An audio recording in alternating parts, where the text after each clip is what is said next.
If you can believe it, the nation of India has now stepped into the mix. India just announced that they seized 3 Iranian Shadow Fleet tankers roughly 100 miles west of Mumbai, deploying 55 ships and 12 aircraft for round-the-clock surveillance. And of course, those Indian ships and aircraft aren't alone. As we speak, President Trump has deployed over 10 warships to the region, including a carrier strike group, and he called it exactly what it is, an armada. The U.S. Maritime Administration issued a formal warning telling all American-flagged vessels to stay as far from Iranian waters as possible, not because we're retreating, but because the Navy is about to make that neighborhood very uncomfortable for the Islamic Revolutionary Guard. Analysts are calling it the Indo-Abrahamic Noose, a strategic, economic, and maritime coalition between India, the United Arab Emirates, and the United States, designed to counterbalance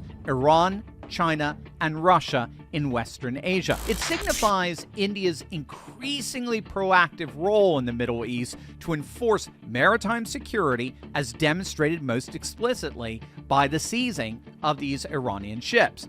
As such, India's joined Trump in initiating a classic dual-track squeeze on Iran, putting pressure on the regime from both the inside and the outside. So, obviously from the inside, the Islamic Republic has been facing its single worst domestic crisis since coming to power in 1979. They're in an economic freefall. The rial, I don't know if you know this is the Iranian currency, the rial has lost, get this, 20,000% of its value since 1979. They're currently in the midst of a water crisis. 90% of their water reserves are gone. And the Bazari, that's the merchant class, which carries inordinate economic influence and weight in Iran, they've turned on the mullahs. They want the mullahs gone. So this is the single most serious uprising in 4 decades in Iran. But then from the outside, you've got this rather formidable fleet of U.S. warships in the region. They're seizing Iranian tankers. They're blowing their drones out of the sky. And they're making it clear that whatever gets negotiated in Oman will be on America's terms, not Iran's. Now, what's so key to that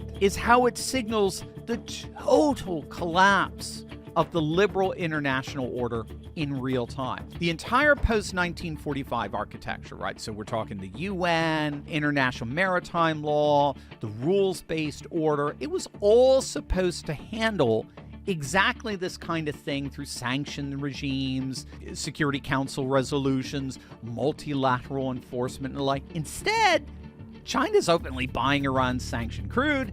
The UN does nothing, as they always do, and the US and India have decided to bypass the entire system and enforce their own will bilaterally with warships. And keep in mind, at least when it comes to the Veronica III seizure, this all began because the Iranian ghost ship at Shadow Fleet violated a quarantine on shipping crude via Venezuela. In other words, Iran violated a quarantine policy in our own Western Hemisphere backyard, which is the central sphere of American civilizationalist foreign policy. So Trump has made it clear, you violate our civilizationalist sovereignty, we're coming after you, no matter where you try to hide, including the Indian Ocean. And India will be protecting their civilizational sovereignty in the very same process as well. So bottom line, when the Iranian delegation sits down for these talks in Oman, they're doing so from a position of unprecedented weakness.